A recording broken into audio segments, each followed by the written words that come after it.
Nandito nga pala tayo sa shop ni Tata Rino mga idol. Nasira kasi yung pulley ko nung nakaraan dahil sa slider piece. Buti na lang at may available na pulley si Tata Rino. Kaya pinuntahan ko agad. Mahirap na, baka maunahan pa. Naka-re-angle at degree na nga pala to mga idol. Itong drive face naman ay nire-re-angle pa para tumugma dun sa pulley na gawa din ni Tata Rino. Sa mga gustong magpagawa, ito nga pala yung shop ni Tata Rino. Pag nakita niyo yung karatula na yan, ayan, shop ni Tata Rino yan mga idol. Ito naman yung mga services na ino-over ni Tata Rino. Tips lang mga idol, kung magpapapiston packet kayo, dapat daladala nyo yung head pati yung block. Pati sukat ng caps na gagamitin nyo, dapat alam nyo din para masukat ng maayos lahat ni Tata Rino. Pati nga pala yung stock na third drive pwede na ring i-re-angle. Tapos na nga pala itong i-re-angle kaya kinikinis na lang para maging smooth at walang sabit sa belt. Ito na nga pala yung itsura niya pagkatapos i-re-angle. Sobrang smooth.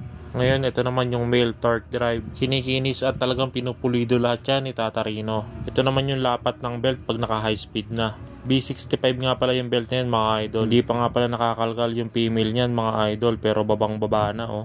Ito naman yung lapat kapag naka 2DP kayo yung belt. Babang baba na mga idol, hindi pa yung nakakalkal ha. Ito naman kapag nakasarado yung 2DP. Kaya kung gusto nyo magpagawa, hanapin nyo tong Caltex dito sa Turo, Bukawi, Bulacan. Tapat lang halos niyan itong shop ni Tata Rino. Along Governor Halili lang mga idol. Kaya kung gusto nyo magkaroon ng ganitong klaseng pulley set, subukan nyo yung stock kalkal ni Tata Rino. May days pa lang, kilala na si Tata Rino dyan.